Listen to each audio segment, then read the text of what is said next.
Assalamualaikum warahmatullahi wabarakatuh. Nama saya Utama Bakti Satriatul Islam, NRP 5213110064. Nah, di sini saya mencoba akan menjelaskan tentang apa yang perlu diperhatikan di dalam modeling data pada Power BI. Nah, ini saya sudah siapkan Power BI, sudah siap. Nah, sebelum saya mulai, ada beberapa hal yang perlu disampaikan, yaitu yang pertama adalah di dalam melakukan operasi ini, saya menggunakan Excel sebagai data utama. Nah, sehingga akan lebih baik jika kita mengetahui bagaimana import data menggunakan media lain seperti Excel dan lain-lain. Nah, selanjutnya kita juga akan menggunakan syntax DAX untuk melakukan istilahnya kalkulasi kolom dan juga tabel, sehingga kita juga perlu mengetahui tentang syntax DAX yang telah dipost oleh beberapa mahasiswa lain. Nah, langsung saja. Yang pertama itu kita kan tahu bahwa modeling data itu seperti layaknya konstruksi bangunan. Nah, jika fondasi dari konstruksi bangunan itu kuat, maka konstruksi lain akan mengikuti kuatnya juga. Nah, bahkan sebaliknya, jika konstruksi bangunan itu lemah atau istilahnya akan ambruk, itu pasti fondasinya itu lemah. Nah, oleh sebab itu, maka modeling data itu sangat penting menjadi dasar untuk konstruksi yang lain. Nah, di sini di dalam modeling data ini saya melakukannya ketika mengikuti mata kuliah kecerdasan bisnis, sehingga secara tidak langsung saya telah melakukan modeling data dari berbagai sumber. Nah, di sini ada beberapa hal yang perlu diperhatikan dalam modeling data. Yang pertama yaitu mengecek tipe data, pengkategorian, dan juga penentuan default.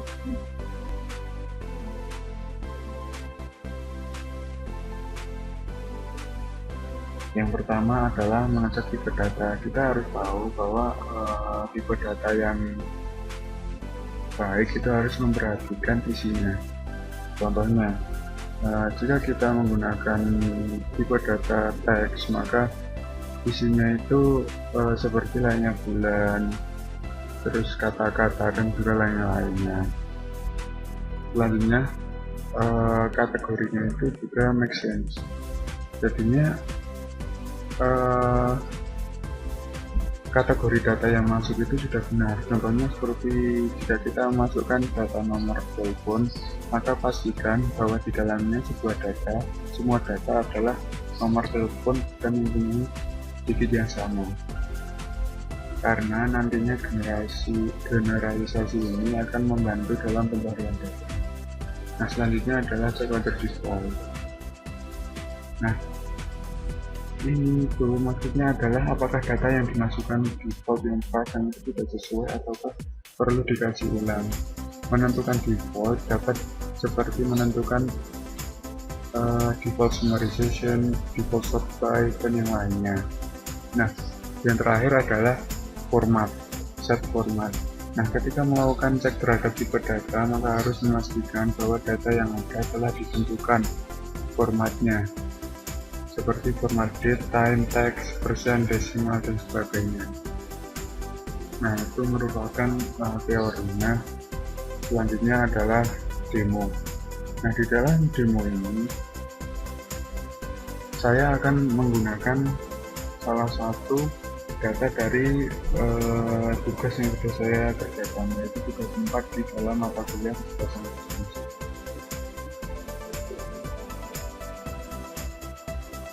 Nah, di dalam import data ini saya menggunakan Excel. Seperti yang sudah saya bilang, kita harus mengetahui cara import data dari media lain. Kita lakukan. Di sini merupakan cara import data dari Excel yang saya lakukan adalah import data secara biasa. open.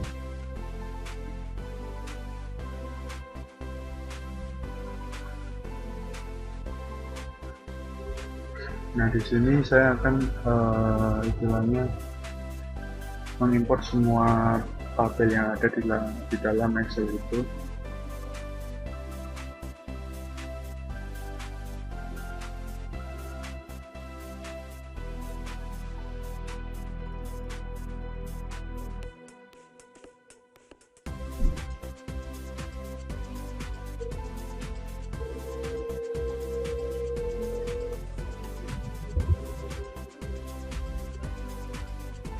Nah, di sini data sudah ada di dalam kotak field.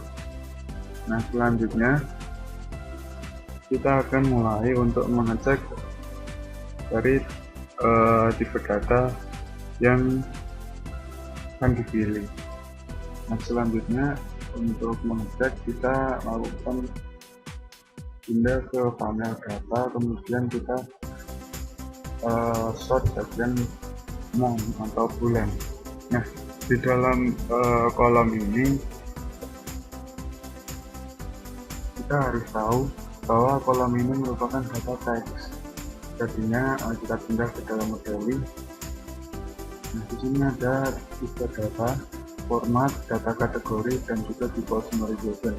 Nah, ini istilahnya sudah benar karena tipe datanya sudah benar teks. Di sini ada beberapa pilihan yang disediakan oleh Power BI, baik itu data teks, format, data kategori, dan juga default summarization. Nah, selanjutnya di dalam penentuannya kita harus pertama itu harus memilih kolom yang sesuai, kolom yang akan kita inginkan untuk editing data.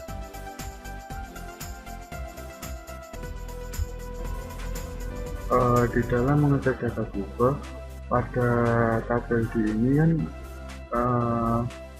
mempunyai di dalam tabel bulan kita dapat mengetahui bahwa kolom tersebut merupakan kolom yang mempunyai metadata sebagai keterangan bulan dan tidak dapat dikalkulasikan. Oleh sebab itu maka kita memilih data teks. Untuk aplikasi edit tipe data di dalam Power BI dapat dilakukan dengan cara memilih kolom yang sesuai dan selanjutnya memilih tipe datanya. Selanjutnya untuk data kategori itu kita dapat memilih kategori yang telah disediakan oleh Power BI seperti yang saya akan tadi. Nah, ini beberapa kategorinya. Di sini kita karena tidak ada kategori yang sesuai maka kita tidak kategorikan, dan juga sama untuk default summarization kita juga tidak kategorikan karena tidak mungkin kita akan summarization kolom bulan. Nah, selanjutnya untuk formatnya sudah benar kita memilih teks karena data tipenya kita sudah pilih teks.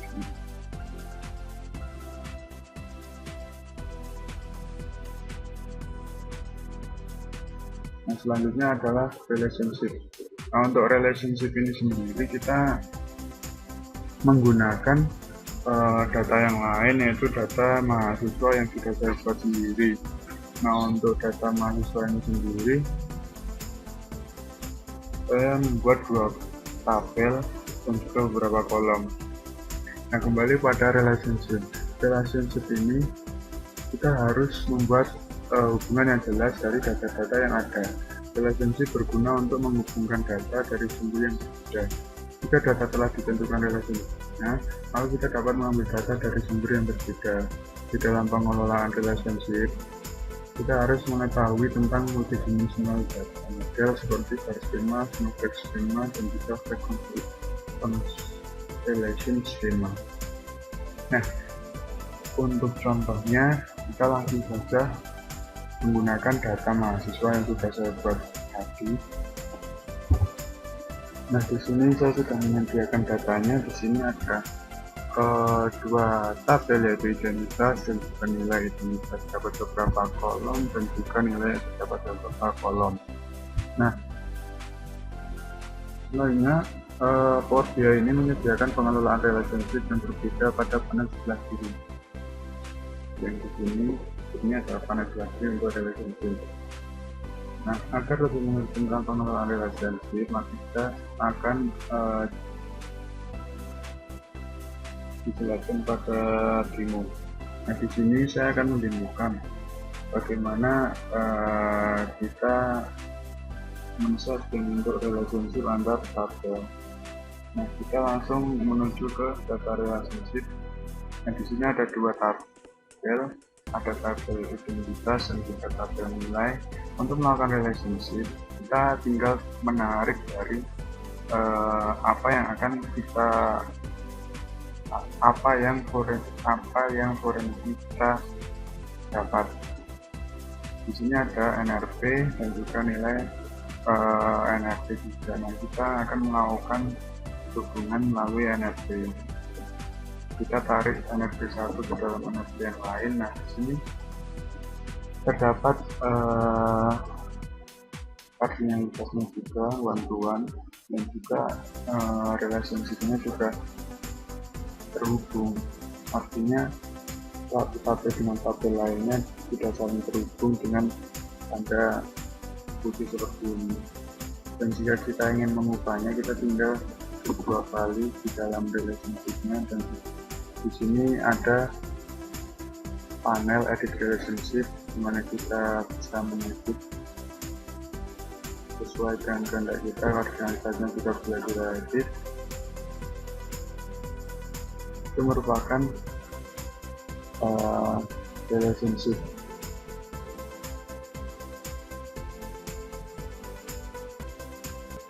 Nah, selanjutnya adalah membuat kalkulasi kolom dan juga tabel. Di dalam kalkulasi kolom sangat membantu kita jika ingin menggabungkan dua data atau lebih di mana belum terdapat kolom yang ada. Nah, salah satu alasan untuk membuat kalkulasi kolom adalah untuk membangun relationship, maksudnya antar kolom. Bila tidak ada unit code yang digunakan untuk relationship, contohnya jika kita menginginkan kolom untuk full phone number, karena kita harus menggabungkan kolom area code dan juga local number. Nah, seperti pada kalkulasi kolom, kalkulasi tabel adalah fungsi dalam DAX yang memungkinkan untuk mengekspresikan berbagai macam kemampuan pemodelan baru. Misalnya jika kita ingin menggunakan berbagai jenis image yang berbeda atau membuat tabel baru dengan cepat berdasarkan hasil dari formula. Nah, untuk contohnya, kita langsung saja kepada demo.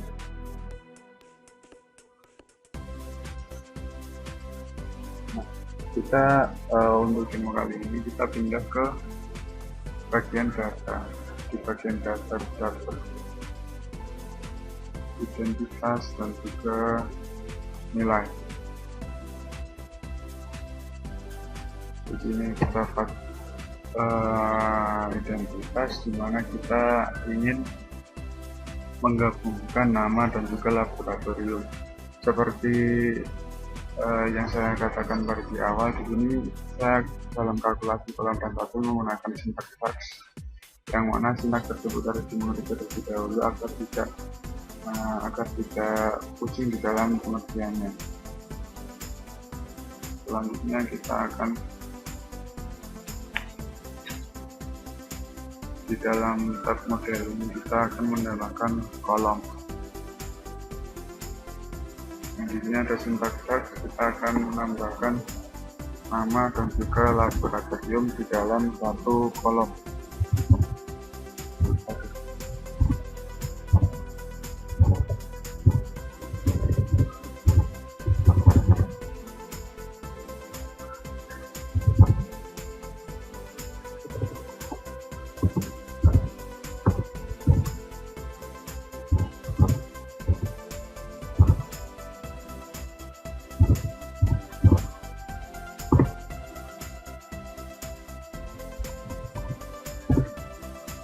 Nah, setelah sintaks DAX dimasukkan, maka kita tekan enter saja, maka Power BI akan secara otomatis untuk menampilkan data yang kita inginkan. Di sini ada nama, koma, laboratorium. Di sini merupakan salah satu contoh dari kalkulasi kolom. Nah, selanjutnya adalah kalkulasi tabel. di mana kita akan membuat tabel baru yang berisikan laboratorium dari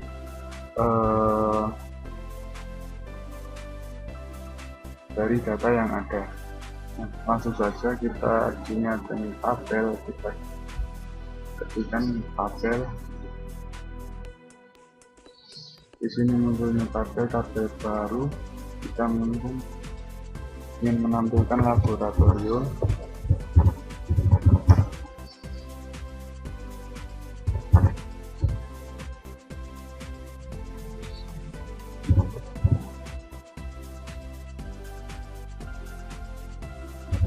Sintaks tag sudah saya masukkan. Nah, selanjutnya kita tekan enter, maka kita akan menampilkan kalkulasi tabel dari laboratorium.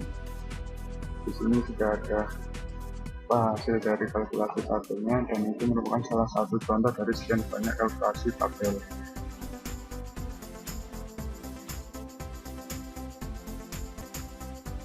Nah, selanjutnya yaitu adalah visualisasi. Nah, untuk visualisasi ini, setiap data yang ada pastinya dapat divisualisasikan dalam bentuk grafik atau tabel, di mana di dalam menentukan grafik ataupun tabel kita harus mempertimbangkan data apa yang akan divisualisasikan, apakah cocok untuk data tersebut ditampilkan dalam sebuah grafik batang, pie, dan atau sebagainya.